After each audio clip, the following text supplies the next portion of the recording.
नमस्कार दोस्तों, स्वागत है आपका न्यूज का साइंस चैनल पे। आज का हमारा टॉपिक इकोनॉमिक्स से है और इकोनॉमी में जो टॉपिक है उसका नाम है आर्थिक समृद्धि एवं आर्थिक विकास। दोनों ही शब्द और दोनों का अर्थ लगता है हमें कि एक जैसा ही होगा। हम जब आर्थिक समृद्धि कह रहे हैं तो जैसे लगता है कि हमारा आर्थिक जो आर्थिक ग्रोथ है या आर्थिक जो डेवलपमेंट जिसे हम लोग कह लें, जो आगे की दिशा में बढ़ रहा है, मतलब अग्रसर है आगे की तरफ। तो जब आर्थिक समृद्धि कह रहे हो या आर्थिक विकास कह रहे हो तो हमें ऐसा लगता है आर्थिक रूप से हम आगे बढ़ रहे हैं। दोनों में ऐसा ही हमें महसूस होता है और ये बिल्कुल सही है कि हम आर्थिक रूप से, ध्यान से सुनेंगे इस चीज़ को, आर्थिक रूप से हम आगे की तरफ बढ़ रहे हैं, आगे की तरफ बढ़ रहे हैं, आगे की तरफ अग्रसर हो रहे हैं, ऐसा हमें महसूस होता है। लेकिन हम जब दो शब्द यहाँ लिख रहे हैं तो दोनों में कुछ मूलभूत अंतर होगा, वही हमारे परीक्षा का प्रश्न होगा और इसमें हम लोग छुपा हुआ आंसर को देखेंगे, किस तरह से प्रश्न का उत्तर आप आइडेंटिफाई कर पाएंगे अगर दोनों अलग अलग पूछ ले, या दोनों में क्या बेसिक डिफरेंस हो सकते हैं ये आपके परीक्षा में आ जाए। तो दोनों ही रूपों में एक चीज़ तो हमें कॉमन देखते हैं कि हम आर्थिक रूप से आगे की तरफ अग्रसर हो रहे हैं, लेकिन हम किन चीज़ों को शामिल करें जब हम ये कह रहे हो कि हम आर्थिक रूप से आगे की तरफ अग्रसर हो रहे हैं। ठीक है, तो जब आर्थिक से अब ध्यान देंगे, हम सबसे पहले समझें कि आर्थिक समृद्धि क्या है और आर्थिक समृद्धि में हमने किन चीज़ों को शामिल किया है। तो जब आर्थिक समृद्धि बोल रहे तो इसको इंग्लिश में बोलेंगे इकोनॉमिक ग्रोथ। तो यहाँ पर हम यहाँ पर लिख दिए, जिससे आप इंग्लिश में समझने में कोई दिक्कत ना हो आपको। यहाँ मैं लिख रहा हूँ ग्रोथ। और जब हम आर्थिक विकास की बात कर रहे हो तो विकास का मतलब है डेवलपमेंट। ठीक, अब हम समझते हैं जब हम आर्थिक समृद्धि या इकोनॉमिक ग्रोथ कह रहे हो तो इसमें सबसे पहले तो ये कहेंगे कि इसके अंदर हम देश की राष्ट्रीय आय क्या है, सकल घरेलू उत्पाद कितना है, कितना घरेलू उत्पाद है, प्रति व्यक्ति आय कितनी है, प्रति हर एक व्यक्ति की आय कितनी है, उसमें परिवर्तन जो हमें देखने को मिलता है जब उसको हम लोग मापते हैं साल दर साल, तो उसे हम लोग बोलते हैं आर्थिक समृद्धि हमने कितनी की पिछले वर्ष की तुलना में, या इन 5 वर्षों में, या इन दशकों में, या इन शतकों में। ठीक है ना। तो हम लोग कहते हैं, हम एक कोई टाइम पीरियड तय कर लेते हैं और उस टाइम पीरियड के अंदर हमने कितनी समृद्धि की। तो जब हमने कितनी समृद्धि की तो हम कैसे देख रहे हैं, भाई आर्थिक समृद्धि हमारा पैसा आ गया तो हम ऐसा कह रहे हैं कि हाँ पिछले वर्षों में हमारे पास इतना पैसा था, 1 लाख रुपए थे, अब हमारे पास 1,20,000 रुपये हो गए, अब हमारे पास 2 लाख रुपए हो गए, अब हमारे पास 3 लाख हो गए इस वर्ष। तो हम लोग क्या, हमारी प्रति व्यक्ति आय में जो परिवर्तन देखने को मिल रहा है, समृद्धि, ठीक है, तो या उसमें कमी भी हो सकती है, भाई प्रति व्यक्ति आय घट गई, कभी 1 लाख हुआ करती थी अब 80,000 है या 70,000 है। तो इस तरह से हम लोग कैलकुलेट करते हैं। इसे में लिखा परिवर्तन, मतलब राष्ट्रीय आय में परिवर्तन, सकल घरेलू उत्पाद में परिवर्तन, प्रति व्यक्ति आय में परिवर्तन को हम मापते हैं किसके अंदर, आर्थिक समृद्धि या इकोनॉमिक ग्रोथ के अंदर। ये चीज समझने वाली चीज है। अब और चीजें देखिए इसके अंदर और क्या क्या महत्वपूर्ण बिंदु होंगे आर्थिक समृद्धि के अंदर। आर्थिक समृद्धि की माप जो हम लोग यहाँ पर कर रहे थे, राष्ट्रीय आय में वास्तविक वृद्धि के रूप में की जाती है। मतलब राष्ट्रीय आय में राष्ट्र की जो आय है उसमें जो वास्तविक वृद्धि हो रही है उसको हम लोग कैलकुलेट कर रहे हैं आर्थिक समृद्धि के अंदर, ना कि मौद्रिक आय के रूप में। तो देखेंगे हम लोग राष्ट्रीय आय देखते हैं, ना कि मौद्रिक आय देखते हैं। यहाँ पर ध्यान देंगे, यहाँ पर यानी इसका मतलब यह है कि बाजार के अंदर जो वस्तुओं या सेवाओं की जो कीमतें होती हैं वो नहीं देखी जाती हैं। आय देखी जाती है। यानी इसका मतलब यह है वस्तुओं और सेवाओं में कितनी वृद्धि हो रही है ये देखी जाती है, ना कि मार्केट के अंदर उसकी कीमत में कितना उछाल या उसकी कीमत में कितनी वृद्धि हो रही है उसको कैलकुलेट करते हैं। ये मत अपने दिमाग से निकाल दीजिएगा कि जो कीमतें बढ़ती हैं उसको इंक्लूड करते हैं इसके अंदर, नहीं, कीमतों को नहीं, वस्तुओं सेवाओं की कीमतों को नहीं कैलकुलेट करते हैं इसमें। हमने वस्तुओं और सेवाओं को कितनी वृद्धि की है, ठीक है, उसको आर्थिक समृद्धि के अंदर देखा जाता है। यही मतलब है यहाँ पर जो मैंने सेंटेंस मेंशन किया है कि आर्थिक समृद्धि की माप राष्ट्रीय आय में वास्तविक वृद्धि के रूप में की जाती है, ना कि मौद्रिक आय के रूप में की जाती है। तो मौद्रिक आय नहीं लिखा रहेगा परीक्षा में, जब आपके क्वेश्चन आएगा तो ऑप्शन में हो सकता है लिखा हो कि क्या मौद्रिक आय मतलब राष्ट्रीय आय के साथ साथ मौद्रिक आय को भी देखा जाता है आर्थिक समृद्धि में। तो आप कहेंगे बिल्कुल गलत है, हम राष्ट्रीय आय को सिर्फ देखते हैं, अर्थात हम सेवाओं और वस्तुओं में वृद्धि को देखते हैं, ना कि उसकी मार्केट में क्या कीमत है उस वृद्धि को देखते हैं। ये चीज़ ध्यान देंगे। और कीमत जब वृद्धि की बात करो तो हम मौद्रिक आय की बात कर रहे हैं, तो मौद्रिक आय शामिल नहीं है, ठीक है। अब देखिए दूसरा जो इंपॉर्टेंट पॉइंट है, यदि इसी आर्थिक समृद्धि के संदर्भ में ही सारी बातें की जा रही हैं यहाँ पर, यदि जनसंख्या में वृद्धि सकल घरेलू उत्पाद में वृद्धि की तुलना में अधिक होती है, मतलब कि भारत के अंदर या किसी देश में, किसी राष्ट्र में जब जनसंख्या की वृद्धि होती है वो ज़्यादा है किसकी तुलना में, जो सकल घरेलू उत्पाद जो हम एक वित्तीय वर्ष में जो उत्पादन कर रहे हैं उससे। तो जाहिर सी बात है प्रति व्यक्ति घरेलू उत्पाद हमारा जब जनसंख्या मान ली ज़्यादा हो गई और हमारी जो सकल घरेलू उत्पाद था वो उतना ही बना रहा, तो जाहिर सी बात है प्रति व्यक्ति सकल घरेलू उत्पाद में गिरावट देखने को मिलेगी।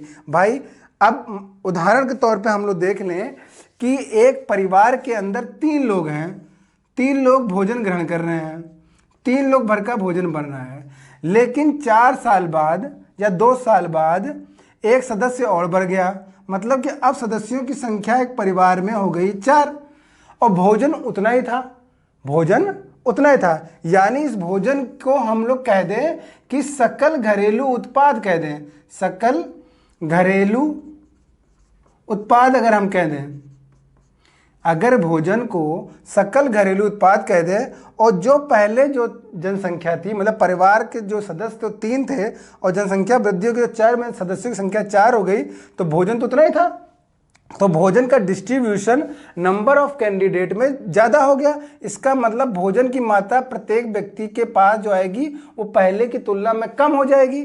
तो क्या हुआ, तो गिरावट देखने को मिली किसमें, भोजन के अंदर, अर्थात सकल घरेलू उत्पाद में प्रति व्यक्ति गिरावट देखने को मिली। ठीक है, यह बात बहुत ही सामान्य तरीके से आप इसको समझ सकते हैं कि अगर जनसंख्या की वृद्धि सकल घरेलू उत्पाद में वृद्धि की तुलना में अधिक है, मतलब जनसंख्या वृद्धि ज़्यादा है, तो प्रति व्यक्ति सकल घरेलू उत्पाद में गिरावट होगी। इसे हम लोग आर्थिक समृद्धि बिल्कुल भी नहीं कहेंगे। तो एक लाइन और आपको पॉइंट मिल जाता है यहाँ पर कि किस बिंदु को हम लोग आर्थिक समृद्धि में इंक्लूड नहीं करेंगे। किसे नहीं कहेंगे कि जब सकल घरेलू उत्पाद में गिरावट देखने को मिले किसी वित्तीय वर्ष में, यानी जनसंख्या की वृद्धि ज़्यादा हुई है और तो हमारा प्रति व्यक्ति सकल घरेलू उत्पाद घटेगा, इसे हम लोग आर्थिक समृद्धि बिल्कुल नहीं कहेंगे। तो ये भी हमने हटा दिया। कब नहीं कहेंगे, तो 2 चीज़ समझें। अब नेक्स्ट बिंदु क्या है इसी आर्थिक समृद्धि के अंदर, कि जनसंख्या की वृद्धि के साथ प्रति व्यक्ति आय में भी वृद्धि होनी चाहिए। तो हमने यहाँ पर 3 चीज़ें इंक्लूड की थी, राष्ट्रीय आय, सकल घरेलू उत्पाद और प्रति व्यक्ति आय, यानी कि जनसंख्या वृद्धि के साथ साथ हमारे प्रति व्यक्ति आय में भी वृद्धि होनी चाहिए, तभी उसे हम आर्थिक समृद्धि कहेंगे। अगर ऐसा नहीं है तो आर्थिक समृद्धि हम नहीं कहेंगे। अब एक चीज़ आपने पूरी परिभाषा जो आपने समझी, जो पूरा कॉन्सेप्ट आपके दिमाग में गया, इसके अंदर हमने कुल मिला के आंकड़ों की बात की। आंकड़ों की बात का मतलब यह है कि हमने आय की बात की, पैसे की बात की, हर जगह धन की बात कर रहे हैं हम लोग। उत्पादन मतलब प्रोडक्ट की बात कर रहे हैं हम यहाँ पर, और यहाँ पर आय है मतलब फिर वही पैसे की बात कर रहे हैं। तो घूम फिर के हम आंकड़ों की बात कर रहे हैं, यानी प्रोडक्ट की बात कर रहे हैं, पैसे की बात कर रहे हैं, धन की बात कर रहे हैं। और व्यक्ति के पास धन है नहीं है, राष्ट्र के पास धन है या नहीं है, या घटा है या बढ़ा है, पूरी आर्थिक समृद्धि की का जो कॉन्सेप्ट है, जो परिभाषा है, इसी के इर्द गिर्द घूम रहा है। कहीं भी मैंने आर्थिक समृद्धि के अंदर मानव कल्याण के बारे में बिल्कुल भी जिक्र नहीं किया कि मानव कल्याण कैसे करेंगे, किन चीज़ों को वृद्धि करना चाहिए, क्या चीज़ लानी चाहिए जिससे मानव कल्याण को सुनिश्चित किया जा सके। ये चीज़ मैंने आर्थिक समृद्धि के अंदर कहीं नहीं बताया। तो कल्याण की बात, आर्थिक समृद्धि में मानव कल्याण की बात कहीं नहीं कही जाएगी, और वो आर्थिक समृद्धि नहीं होगी जहाँ पर कल्याण की बात कही जाएगी। इसका मतलब आर्थिक समृद्धि के अंदर सिर्फ आय, प्रति व्यक्ति आय, राष्ट्र की आय और सकल घरेलू उत्पाद को ही शामिल करेंगे। उन्हीं के आंकड़ों में जो परिवर्तन होंगे उसी को हम लोग आर्थिक समृद्धि के अंदर देखेंगे।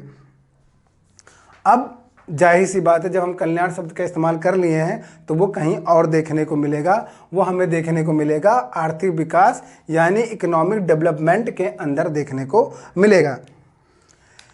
ये पुराना कॉन्सेप्ट हमेशा से रहा है, लेकिन अब जो राष्ट्र हैं, जो देश हैं, वर्तमान में भारत को ले लें और भी देशों को ले लें जो विकासशील हैं, वो धीरे धीरे आर्थिक विकास के मॉडल को अपने अंदर शामिल कर रहे हैं।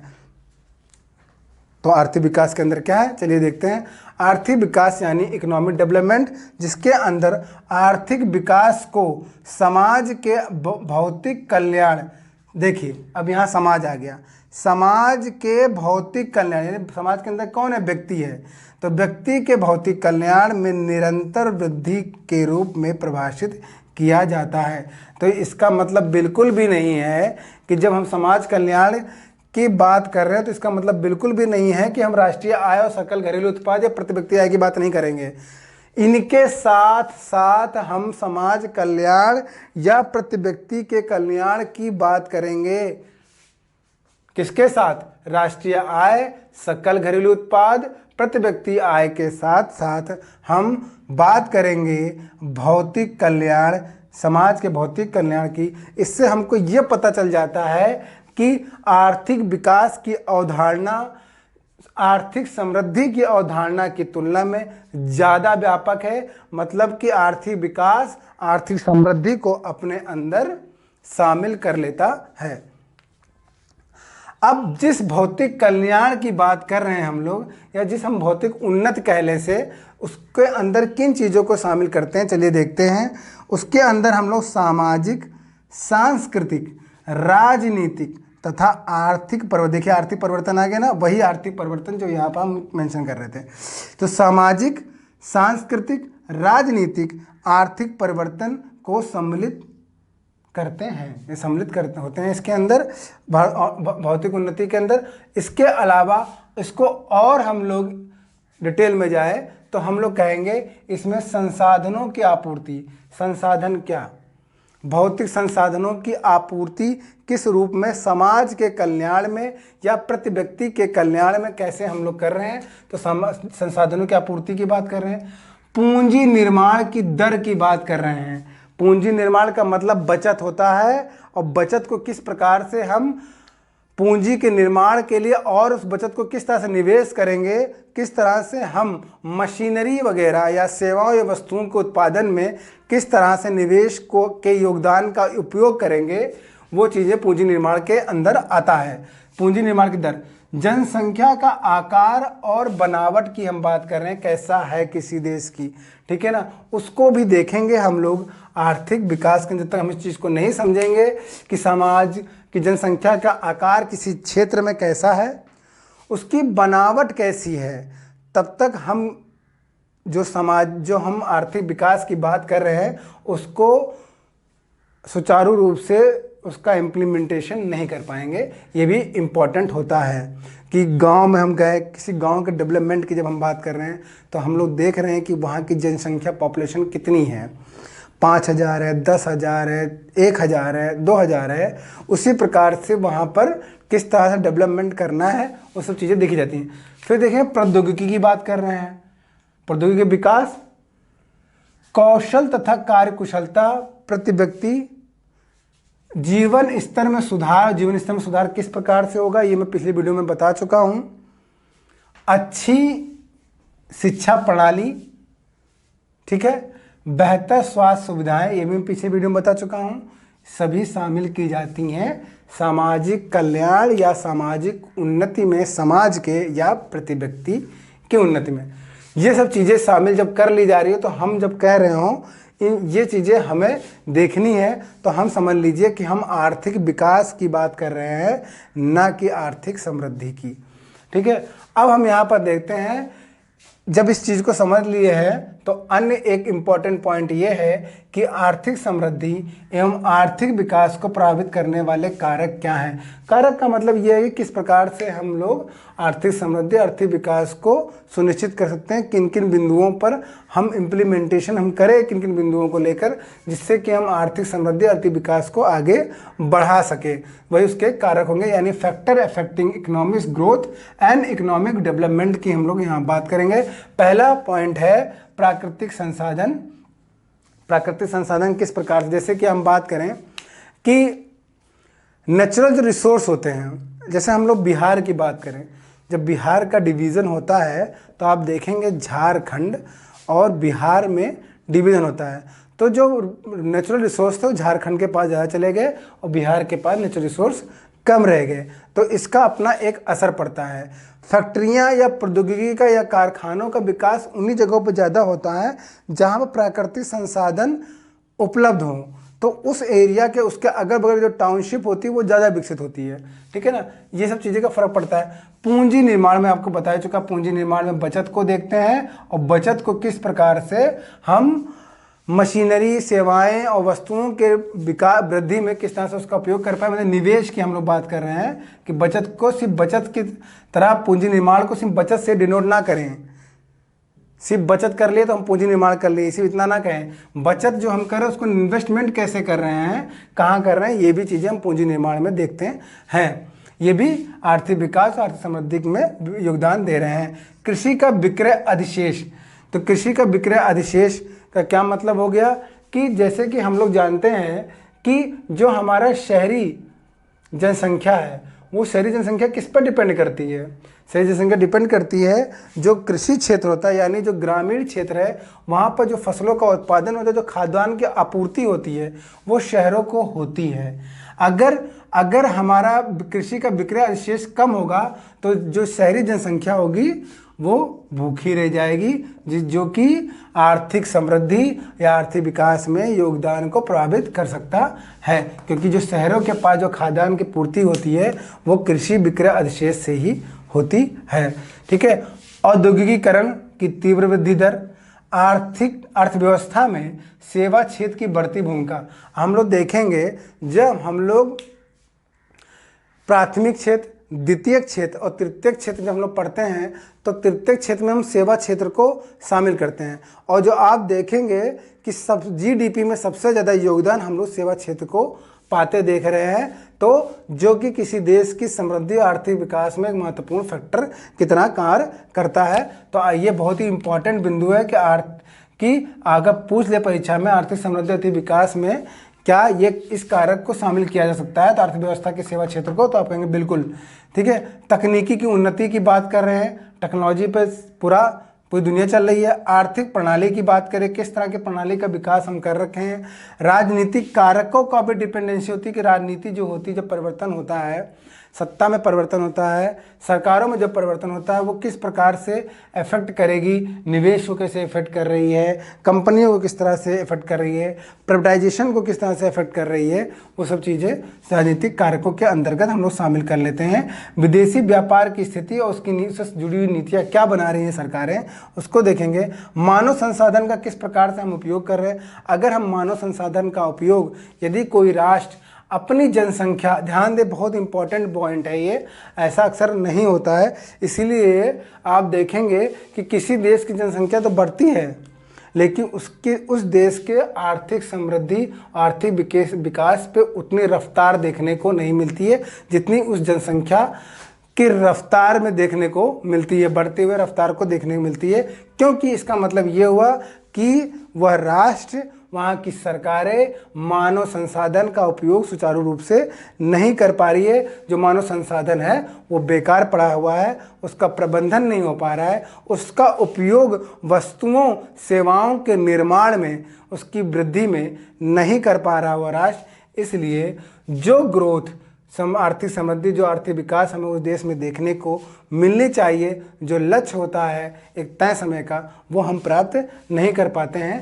तो ये एक बहुत बड़ा फैक्टर है कि मानव संसाधन ही चीज़ों का, अगर मानव संसाधन का प्रबंधन सही से नहीं हो रहा है तो मानव संसाधन ही तो करेगा।